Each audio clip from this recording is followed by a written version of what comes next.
Thank you very much to Dr. Madhvi Shanrai for organizing this great meeting, and thank you for being here on a Friday evening to listen to us, to what we have to say. We've heard about dietary controversies and that nutritional guidelines are not always optimal or not always completely science-based. We also heard about normality not being equal to optimal. And we've heard about the apparent very low or rare prevalence and incidence of Western chronic degenerative diseases named disease of civilization in various traditional populations, not only hunter-gatherers, but also primitive horticulturalists like the Kitava, and also a few pastoralist populations. So this would beg the question, why is this? Why do these populations apparently do better than we are doing in terms of optimal health? Why is this happening? And to answer that, I believe that we should go back and see a little bit of history and understand why this is. And to understand this, we need to go back into the past. We know that about 200,000 years ago, more or less, in East Africa, the first Homo sapiens apparently rose.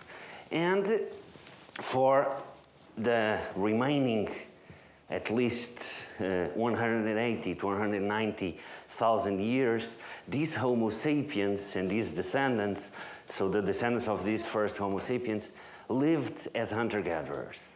But we know that about 50 to 60,000 years ago, a group of these Homo sapiens decided to leave Africa and occupy the entire planet. So we know that, for instance, in Australia, we have Homo sapiens there at about 50,000 years ago. And much later, we see the appearance of Homo sapiens in America. So the occupation of the planet apparently started with this group of Homo sapiens that decided to leave Africa. And this means one thing. It means that there wasn't one Paleolithic diet. So it's true that there isn't one Paleolithic diet that's equal for everyone. Of course not. We know that it varied according to latitude, to geography, to the ecosystem exploited. Nevertheless, we know that there were common universal characteristics of all of these diets and lifestyles. First of all, independent of being in the African savanna, independent of being in a tropical island like the Andaman Islands here, or independent of being in the Amazon jungle, independent of the ecosystem exploited, we know that, first of all, most of our time we occupied low latitude, and by occupying low latitude we are exposed to high ultraviolet A and ultraviolet B radiation, and so this, of course, has implications not only in terms of vitamin D status, but also in terms of various other photoproducts that we produce. And although these are not as heavily studied as vitamin D, I can tell you that our body is not like our governments. Our body knows very well what to do with the resources that it spends. So if it's going to spend a resource in producing something, you can bet that something has an effect, has a physiological function. So although we don't know enough about these photoproducts like we do regarding vitamin D, where there's been an explosion in terms of vitamin D research, that doesn't mean that these photoproducts should be neglected. It only means that they are not as researched as vitamin D. So in the future, we may have a revolution in terms of the effects of the sun being much more than simply vitamin D. Another characteristic of all these populations, independent of the latitude of the ecosystem exploited, is that physical activity was mandatory. It was vital for survival, of course. Furthermore, we know that the sleep-wake cycle varied according to the daily variation in light exposure. So until the advent of the electrical light, most of us slept in sync with the daily variation of light. Another and most important regarding what we are discussing today, which is diet, common characteristic was the diet of all these hunter-gatherers. It varied, of course. Some of them would eat more fish, some less fish, more meat, others less meat, less fish, more tubers, or more fruit, or more nuts. Nevertheless, they were mainly based in wild plants and wild animals, and with a few exceptions like the horticulturalists, for instance, Kitava are one of them, they would grow some foods. But there were foods that we eat today, and they are staples in our diet, that couldn't have been eaten by any of these traditional societies. For instance, sugar in the way that we eat today couldn't have been eaten. They would eat sugar in the form of fruit, in the form of honey, when they could get it, and getting honey is not easy, of course. Alcohol in the form that we eat today, that we drink today, they couldn't have access to that. Furthermore, vegetable oils like we have today, they couldn't have been access to those. Also, the type of meat that we eat today, it's vastly different than the type of meat that they would eat. They would eat mainly meat from wild animals. And the cooking preparation of meat, so the ways that they used to prepare meat were different than the ways that we use today, where you can have access to this type of meat, processed meat. Furthermore, refined grains were clearly not part of the picture, and even grains only appeared in the picture much later in human evolution. And now we reach another staple food in our diet, which is milk or milk products. We know that milk from another mammal was not consumed until the domestication of animals. And of course, to understand this, you need to be a rocket scientist. Have you ever approached a wild animal? Now try to milk it. If you can do it, I completely throw away anything that I'm saying right now. But we know that milk from our mother was consumed for about 30 months.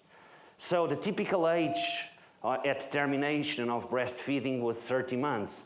Now to get a woman to breastfeed her infant for 6 months is a challenge because of various pressures that we have in our modern lifestyle. So this, of course, could have also impact in our physiology and could also explain partially the increase in the incidence and prevalence of various chronic degenerative diseases. Furthermore, about 25,000 years ago, give or take, we started to occupy higher latitudes. And by doing so, there are hypotheses formulated that, this occupation of higher latitudes could have led to vitamin D deficiency, to altered calcium balance, and to rickets that could compromise reproduction. And because they would compromise survival, this led to various changes, one of them being the extreme dermal pigmentation, depigmentation that we see in Northern Europe. But of course, this is something subject to various discussions, and I'm not an expert on this, so I'm not going any further. But we know that at higher latitudes, we cannot synthesize vitamin D during a few months out of the year. So when you pass the frontier of the 30 degrees latitude, either north or south, you cannot synthesize vitamin D for a few months out of the year. During the winter, because of the angle of the sun towards the earth, where the frequency of ultraviolet B radiation is not optimal for vitamin D synthesis. But about 11,000 years ago, an average estimated date, we have the agricultural revolution, or the so-called Neolithic revolution. So Paleolithic means old Stone Age, and so old because of paleo, and the lithic, it's the stone. So the stone tools. And Neolithic means the new Stone Age. So the Neolithic revolution was characterized by the domestication of sheep, goats, and cattle in the Middle East, was characterized by the domestication of wheat, barley in the Middle East, and rice in Southeast Asia, namely China. And a little later, we see the domestication of corn in what is today Mexico. And a little later, we see the first, at least to my knowledge, the first evidence of dairying in the Middle East, in what is today Turkey, at about 8,500 years ago. And when you look at the human generations, you see that this happened about 300 human generations ago. Whereas when you look at all the human generations since the rise of Homo sapiens, you see that this represents only 5% of our time on Earth as Homo sapiens. Nevertheless, these 5% elicit genetic changes, lactase persistence being one of them, one of many. So we know that there were genetic changes, but we do not deny that. We do not say that our genes got stuck in the Stone Age era. We know this. Nevertheless, what we are saying is that our genes, let's say it like this, did not cope completely with all the changes that happened, and more changes happened, I will show you. Furthermore, these genes did not, the genetic changes were not meant to increase life expectancy. Well, at least it was not meant to increase life after 50 years old. So it was meant to increase survival, to increase survival before reproduction occurred. But about 200 years ago, the Industrial Revolution began, and this really shaped the human diet forever. And this is where things really got wrong, in my view. So we see a big increase in refined sugar, in this case in the Netherlands. You see that at the beginning of the 20th century, a typical Dutch would be eating more than 100 pounds of sugar per year. And in the UK, you see from the beginning of the 19th century to 1970, also a big rise in sugar intake per capita per year. So 120 pounds per capita per year in 1970. So you see that sugar was made available for all at more or less 7 human generations ago. Then, a little later, you see feedlot meat from obese animals being different from the type of meat that our ancestors would be eating.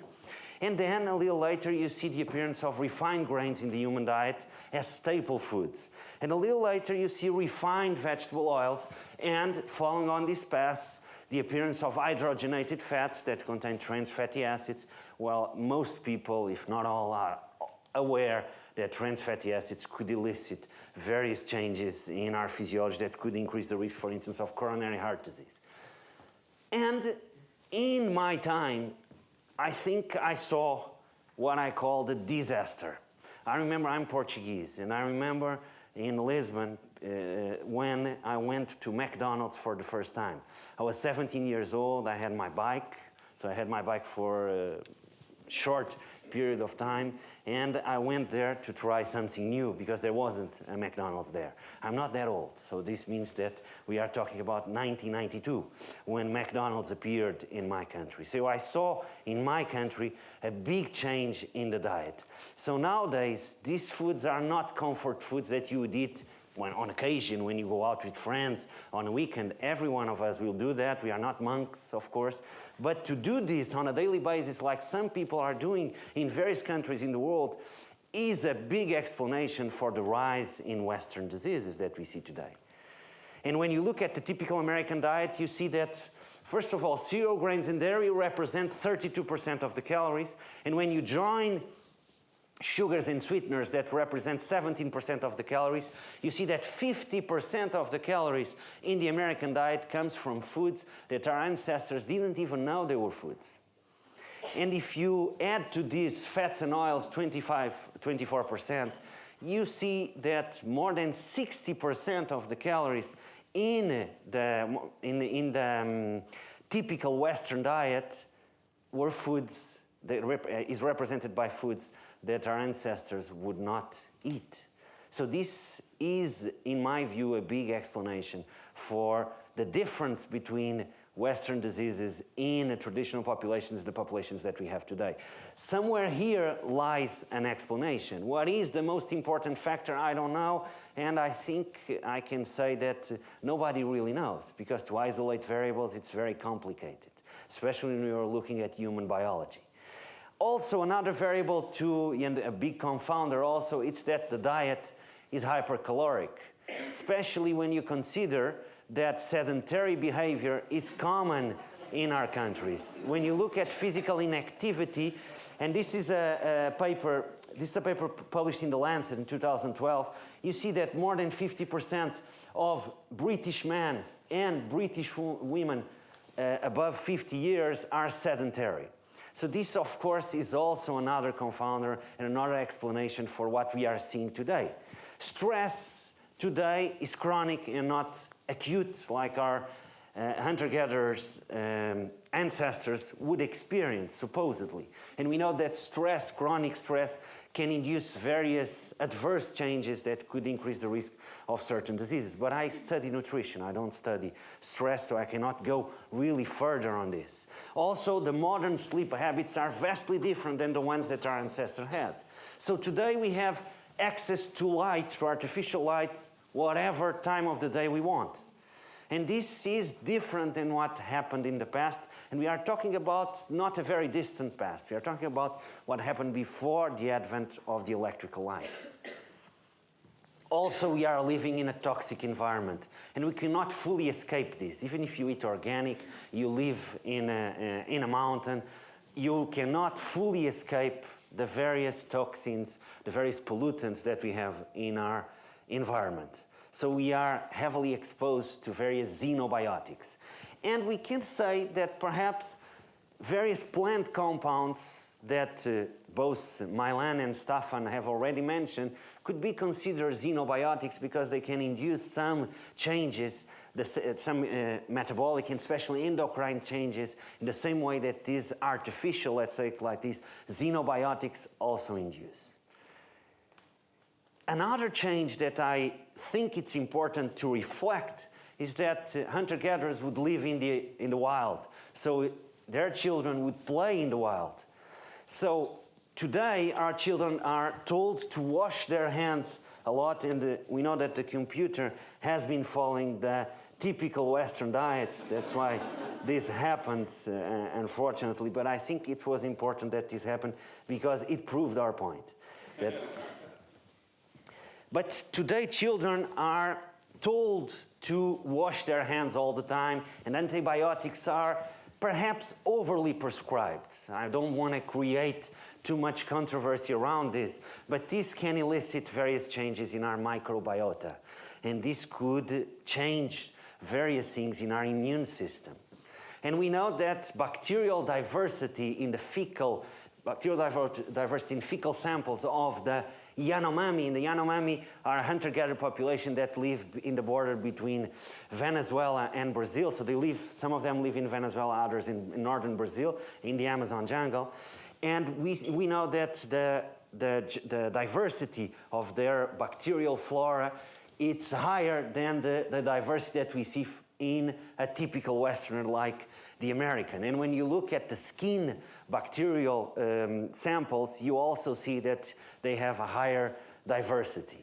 This has some impact also on our physiology. So to sum up what we saw until now, there were big changes since the agricultural revolution, and especially since the industrial revolution. Increased xenobiotic exposure, chronic psychological stress as opposed to acute stress, changes in the normal circadian rhythms. Also, we see altered ultraviolet exposure. Also, we see that physical inactivity is now a normal thing. So normality is now physical inactivity in not being physically active. And perhaps we have excessive hygiene and excessive use of antibiotics, changing our microbiota. This is more or less in line with the so-called hygiene hypothesis, or as Professor Rook says, the old friends hypothesis. And we also have what led many of you today to listen to us, the Western diet. And the Western diet is perhaps one of the biggest changes that explain this difference between traditional populations and the populations of our countries. So all of this had various consequences. And let's go into the consequences of the Western diet, because that's what we are discussing, diet, nutrition.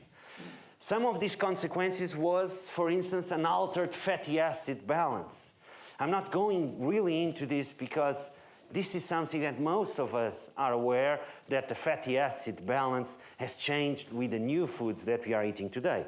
Also, there was a decrease in micronutrient density in our diet. So this means that vitamin and mineral deficiencies are also common today, with various implications. If you want to know more about these things, I suggest the reviews by Professor Bruce Ames that explain why, well, at least he offers good explanations, in my view, to the link between vitamin and mineral deficiencies and various chronic degenerative diseases.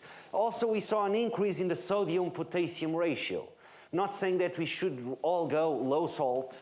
There's a lot of controversy around that, but the ratio between salt and potassium, and perhaps sodium and potassium, and chloride and bicarbonate, and also between chloride and sodium, and magnesium and calcium is something that we should consider more. So the balance, I think it's more important than the total amount of each of these nutrients. And we had something that I like to study, which is the increased net acid load. I know that this is very controversial. Nevertheless, I am fortunate to know some of the major players in this field, namely Linda Frassetto and Anthony Sebastian from the University of San Francisco. And these people have dedicated, they are nephrologists, they have dedicated their life, their career to study this. And let's look at this a little bit, because this is a little controversial. We know that the arterial pH cannot vary between 70, it only varies between 737 and 743. It could not go either above or below this, of course not. So the diet cannot induce a change in pH. That's for sure, we know that, of course. Because if not, we would not be alive. So most of you, of course, are aware of this, and I'm sorry for being too basic in this, simplistic. But I think it's important that we all are in the same level, because I don't know all of you. I don't know the background of all of you. So I think it's important that we all travel together in this little journey that we are making. I don't want to lose anyone. And so we know that what determines the pH are proton ions, and mostly proton ions and bicarbonate. Let's skip the partial pressure of carbon dioxide for a moment, because diet cannot really impact on this. But bicarbonate and hydrogen ions or protons can be influenced by diet. We know that the combustion of various minerals like potassium, well, the salts of these minerals, potassium, calcium, magnesium, and sodium, can lead to bicarbonate. So the metabolism of these salts can lead to bicarbonate or to bicarbonate precursors, such as when we are talking about these salts, we are perhaps talking about citrate or malate that in the liver can be converted to bicarbonate. And in terms of hydrogen ions, we know that sulfuric acid from the metabolism of sulfur amino acids like taurine, cysteine, and methionine could also impact on hydrogen ions. And we know that organic acids that come from the incomplete combustion of carbohydrates and fats can also generate these acids.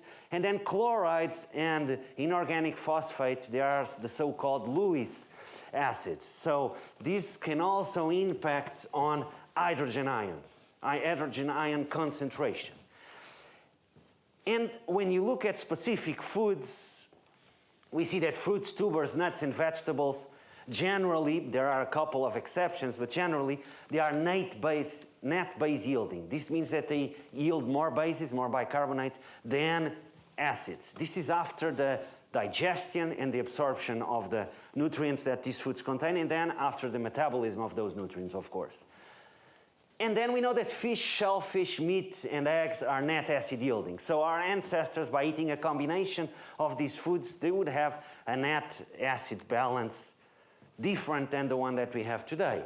So when you add to the equation salt, especially chloride, which was estimated to predict 50% of the net acid balance of the diet, and you also add dairy, especially cheese, and you add cereal grains at the expense of fruits, tubers, and vegetables, you increase the net acid load. And by increasing the net acid load, this will have consequences. Why will we have consequences? Why? Think about it for a minute. Our pH cannot change, and it doesn't. And why it doesn't?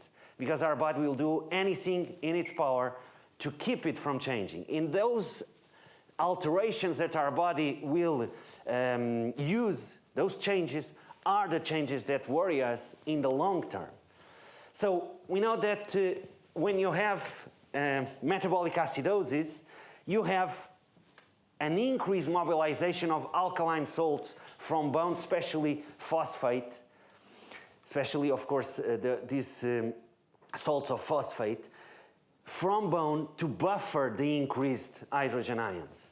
And this will lead to increased urinary calcium and magnesium and also potassium excretion. So this could lead to magnesium and calcium deficiency, and it could lead to osteopenia in the long term. But this is not the only way our body has to deal with an excess proton ion concentration. We have another way to deal with this. So when you eat the typical Western diet, and this is a simplification, of course, when you eat the typical Western diet, you would increase ions, so the proton ions, you would decrease pH, and so our body would have to deal with this. So one of the ways it tries to deal with this is by excreting more protons. But our kidney has a limited ability to excrete more protons. So there is a way to increase the excretion of these protons. We know that in the muscle tissue you have various amino acids, of course, a big reservoir of amino acids in the form of proteins. And one of those amino acids is glutamine. And we know that glutamine is a big ammonia donor. So by inducing proteolysis and releasing glutamine from the muscle, or glutamine precursors, like branched-chain amino acids, for instance, you can increase the excretion of these proton ions. How? Well, since glutamine will yield ammonia, NH3, ammonia will accept those hydrogen ions, converting it into NH4+. And NH4+ can now be excreted. So this is a way we have to deal with excess proton ions.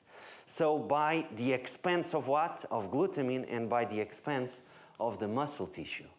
So in the long term, it is expected that a net acid load diet will increase the use of glutamine, and this will lead to glutamine loss, so possible glutamine insufficiency. Although glutamine is a non-essential amino acid, it's also considered a conditional amino acid. And this means that in certain situations, the amount of glutamine that we produce cannot cope with the amount that we need. For instance, our leukocytes, the second major substrate of activated leukocytes is glutamine. The first one is glucose. And this explains why inflammation leads to insulin resistance and to hyperglucose tolerance, for instance, because this is a way for our leukocytes to get more glucose. And another way that inflammation also leads to, and another consequence of inflammation is protein loss from the muscle to release glutamine for the leukocytes. But so possible glutamine insufficiency could have impact on some cells like leukocytes and enterocytes. Also, sarcopenia in the long run could be a consequence. There are controversies regarding this theory, I know, but there are also studies, some of them randomized controlled trials, showing that this theory is not, and I'm sorry for the word, bullshit. Okay? It's real. And then we have the typical foods that contain carbohydrates in our diet are these types of foods. These foods contain their carbohydrates in a form called a cellular form. So they are not protected by a cell like you would have in various plant foods. So in this case, they are readily available. And also the carbohydrate density is higher. And this is not related to the glycemic index. This is the carbohydrate density and being cellular or a cellular carbohydrate.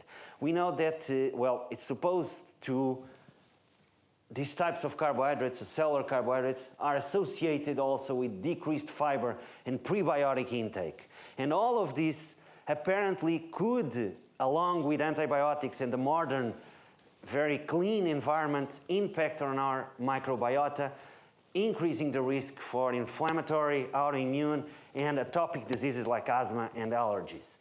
And talking about inflammatory diseases, let's talk a little bit about inflammation. We know that chronic, even if it's low-grade, chronic low-grade inflammation may cause insulin resistance, may cause atherosclerosis, may be involved, be a player also in certain types of cancer, may be a player in sarcopenia and osteopenia. Today, the focus is not just vitamin D or calcium or biphosphonates. There is a lot of studies on the rank and the RANKL, which are involved with inflammation regarding osteopenia and osteoporosis. And anemia is also a possible consequence of chronic inflammation. One of the signs that leads some rheumatologists to consider rheumatoid arthritis are anemia. Also, we know that chronic inflammation could impact on our neurological system. So it could increase the risk of certain neurological and psychiatric disorders. So inflammation is a big thing today. It's a hot topic, really hot. And by being really hot, I'm not just saying that inflammation is hot, but that there are many people studying this. And so we should ask the question, okay, so inflammation is important, but to understand why diet could impact inflammation, let's consider what regulates inflammation. There are a few master regulators of inflammation. There is a family of transcription factors, the NF-κB family of transcription factors that have been heavily studied in nutrition. This is a simplification to make it a little simpler, the message to understand. Here you have a leukocyte, and here you have the NF-κB, which is composed of two subunits, this P50 and P65. And this NF-κB is in the cytoplasm of the cell.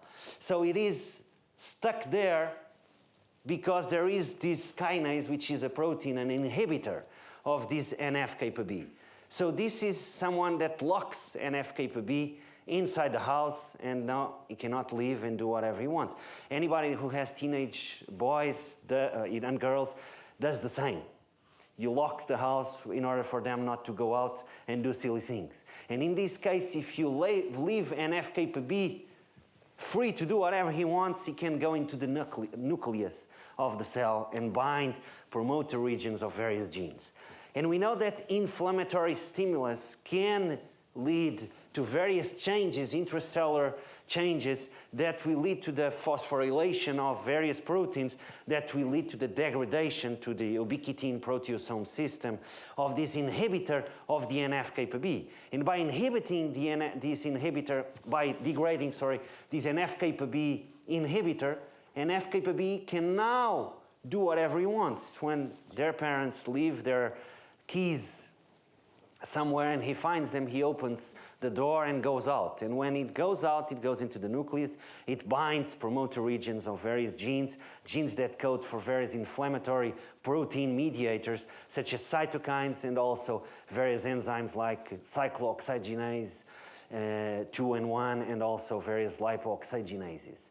All of this is involved in inflammation. And more than this, certain cytokines can bind various receptors in other leukocytes and induce the same changes and amplify the inflammatory response. So this is a cycle, a vicious cycle.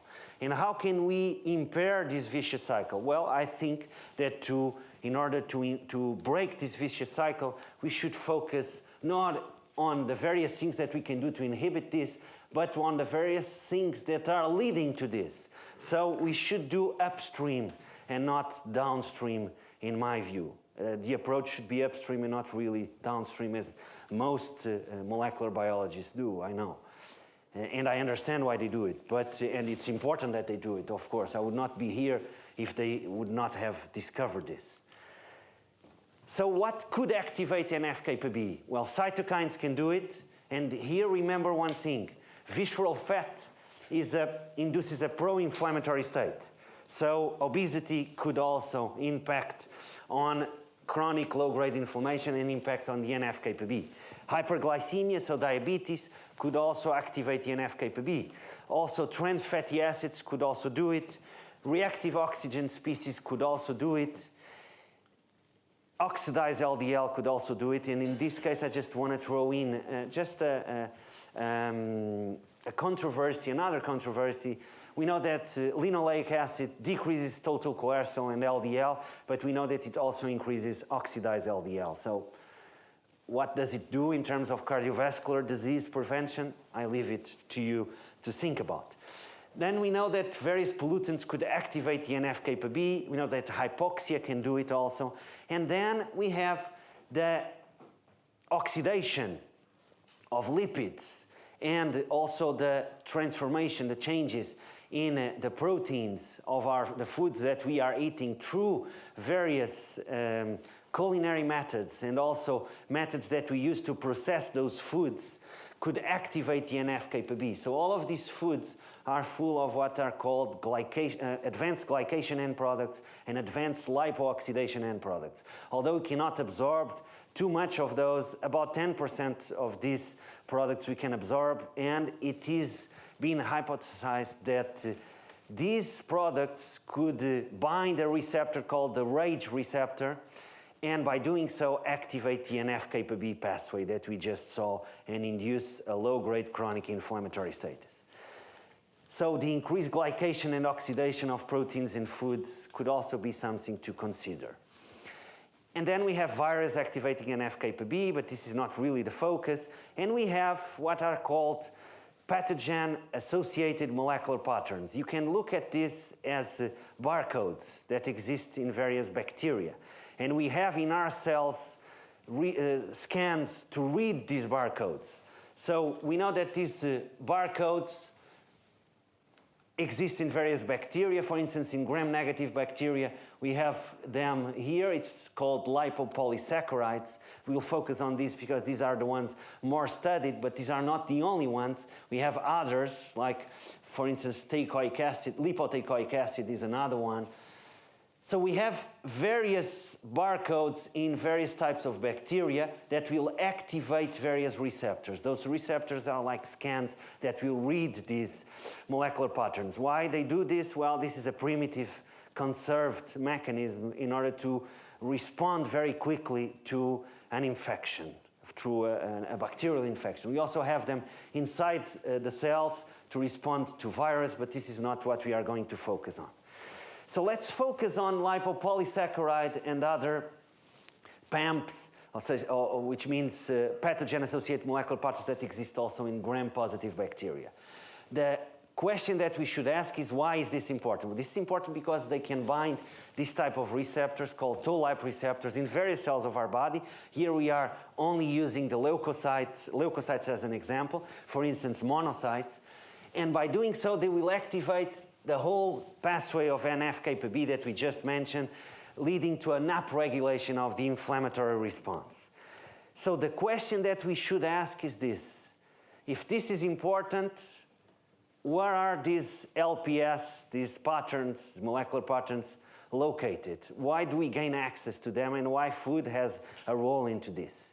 So most of these come from bacteria that exist in our gut. So our gut contains a lot of bacteria, of course, the colon much more than the small intestine.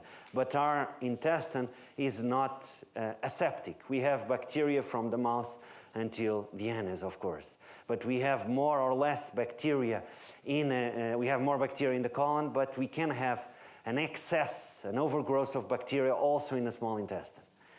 And why is this important? Well, because then these molecular patterns can enter systemic circulation. So they could enter systemic circulation through the enterocytes or between the enterocytes. So we have here the enterocytes, and between the enterocytes you have what are called tight junctions. And we know that when we have these tight junctions not disrupted, normally LPS cannot go through this pathway, through this paracellular pathway, because of the molecular weight of LPS. But when we have a disruption of tight junctions, the so-called leaky gut or intestinal hyperpermeability, that in the past was considered a voodoo thing and now it's been subject to a lot of research, we can have excess translocation of LPS into the submucosa and from there to systemic circulation through the paracellular pathway and activate inflammatory pathways in various leukocytes. And we know that there are various autoimmune diseases that are associated with intestinal hyperpermeability. Does this prove a cause and effect? Of course not, but it's something to consider, to think about. So the next question is, what could cause an increase of intestinal permeability? Well, the overuse of anti-inflammatories, capsaicin from chili peppers could also do it. Of course, it's dose dependent. Deficiency of zinc and deficiency of vitamin D could impair the epithelial barrier. Also, the overconsumption of saponins that exist in various foods, various plant foods, like legumes, for instance, but you can decrease it by soaking them, could also increase intestinal permeability. It's dose dependent, of course, and hasn't been proven in humans, only in animal models. Alcohol, and this has been proven in humans in various studies. Lectins, and we are considering especially one in our group, which is wheat germ-agglutinin, a lectin that exists in wheat. Could also do it, at least in animal models it does. In humans we don't know. It hasn't been tested to my knowledge. And gliadin, and there is a few human data that suggests, but it doesn't prove, that gliadin could also increase intestinal permeability, not only in celiacs, but also non-celiacs. So the appearance of novel proteins and bioactive compounds in the diet could have an impact on inflammation through this pathway, which is increased intestinal permeability. But let's look at wheat, because we cannot look at all of them. Wheat contains gliadins and glutenins, which together compose what is called gluten. It also contains this lectin called wheat germ-agglutinin, and it contains globulins, which are inhibitors of trypsin and alpha amylase, so they are called alpha amylase trypsin inhibitors.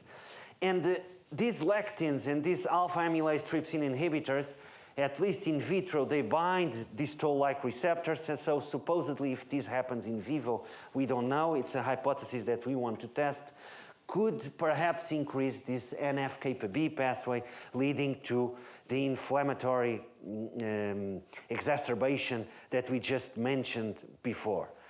So this is also something to consider. Well, I know that I'm being now a serial killer, but it's better to be a serial killer than a serial killer. There is another way for LPS to pass into systemic circulation, which is through the transcellular pathway, through the enterocyte. Let's look at this interesting study. There are other studies like this, but for the sake of time, let's just look at this study. This study, they tested plasma LPS after no meal, after 3 toasts with 50 grams of butter that had more or less 900 calories, and also a cup of tea, after no meal and cigarettes, and after this meal and cigarettes. Because cigarettes contain LPS, so it's been hypothesized that perhaps smoking could increase plasma LPS. In this case, smoking didn't increase significantly plasma LPS, but the meal did. And the meal with cigarettes was more or less the same as just the meal without the cigarettes. But what we are worried about is the meal and not so much the cigarettes.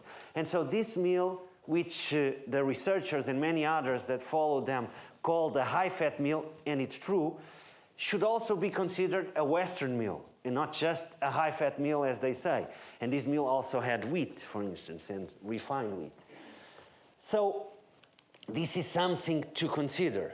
Another and the last thing to consider regarding diet is the increased intake of isolated fructose. The amount of fructose that is used to elicit adverse metabolic changes is vastly higher than the amount that you would get from a typical diet that contains whole fruits.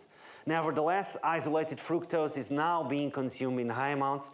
Why? Because people are drinking sugary drinks. And this is, of course, a case for concern, not so much the amount of fructose that you would get from a typical traditional diet. And also the glycemic load of the diet increased, and the insulin index of the foods that we are ingesting today, it seems to be higher than the insulinemic index of the foods that our ancestors would have eaten. For instance, we know that milk has a very high insulin index. It's higher than any other food. We also know that milk increases IGF-1. This has been shown in multiple studies, though, so this is not a hypothesis. This has been shown in controlled trials, so it's not something that I'm just throwing in as a possible mechanism. This has been shown for a long time. And so milk has a high insulin index. It also increases IGF-1 more than any other food. So when you say that animal food, protein increases IGF-1, you should be a little more specific and say that milk does it. Beef doesn't do it as milk does it. Also, we know that insulin and IGF-1 through the insulin receptor and the IGF-1 receptor could activate various kinases that would lead to the overactivation, if you drink it in high amounts on a daily basis, of course, to the overactivation of a complex called the mTOR complex 1. And this regulates protein synthesis in the cell cycle, and also lipid synthesis. On top of that, whole milk contains palmitic acid, and palmitic acid could also activate this complex. And we know that proteins in milk, like whey proteins, contain a lot of leucine, and casein contains also glutamine, and leucine and glutamine could work synergistically to overactivate the mTOR complex 1. And also we know that milk, and this is fairly new research, so of course this needs much more studies, but apparently milk contains microRNAs, and apparently they could perhaps activate the mTOR complex 1. And there are a couple of studies suggesting that these microRNAs perhaps they survive pasteurization, that we know, and perhaps they could access systemic circulation intact. If they do that, then we would have the hardware of the milk and the software of the milk impacting of the mTOR complex 1 pathway. And also we know that when you exercise or when you eat a low energy diet, so a hypocaloric diet, so you have low ATP, low glucose, and you activate this AMPK, and this AMPK inhibits the activation of the mTOR C1 complex, of the mTOR complex 1. But when you eat a hypercaloric diet, and especially a diet that contains a lot of sugar or a high glycemic load diet, you will increase glucose and ATP, so you will inhibit AMPK, and by inhibiting AMPK, you inhibit the brake on mTOR. And this is something to consider. Also, we know that these types of foods could also increase insulin and lead to the activation of the mTOR indirectly. Why am I concerned about this? Well, because an overactivation, I'm not saying that you should inhibit the mTOR. You need the mTOR to produce proteins, to synthesize proteins. So if you do not activate the mTOR, why the hell are you doing weight training? It will not get you anywhere. But one thing is to activate the mTOR, another thing is to overactivate. So this is what we are talking about. We know that an overactivation could lead to increased protein synthesis, cell growth and proliferation that could impact, for instance, the risk of cancer, could also lead to fetal overgrowth, and it could, to SRAB BP, could lead to an increase in adipogenesis, and also could lead to insulin resistance either directly or indirectly through lipotoxicity. And it could also increase endoplasmic reticulum stress, which in the beta cells could increase apoptosis of those cells, so increasing the risk for type 2 diabetes. And also, it increases tau protein phosphorylation, which lead to an increased aggregates of these tau proteins that will form neurofibrillary tangles and could impact on Alzheimer's disease risk.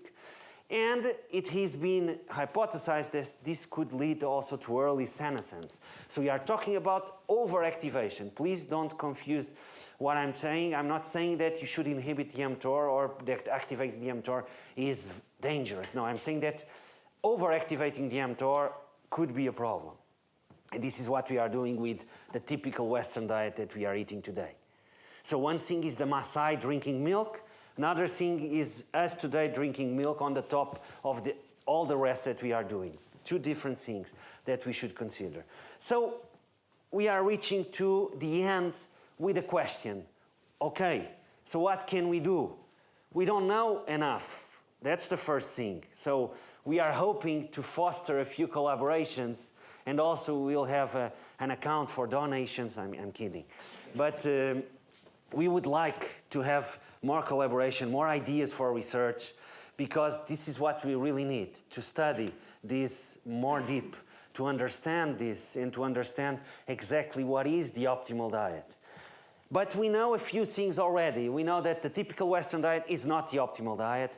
We know that chronic stress is not good for us. We know that physical inactivity, it's also not good. We know that inadequate sun exposure, perhaps it's not good also. Inadequate circadian rhythms, also it's not a good thing. Excessive hygiene and overuse of antibiotics perhaps could also not be a good thing. And the high exposure to pollutants clearly is not a good thing. All of this will lead to a suboptimal phenotype.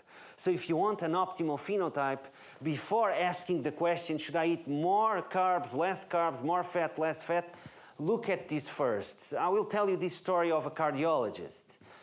This cardiologist received the question from his patient, should I eat, because I'm very concerned, should I eat salmon, so wild salmon or farmed salmon? And the answer was, quit smoking. Okay. So before thinking about the details, think about the big picture, the elephant in the room. This is the thing that we should be concerned. So we all have choices.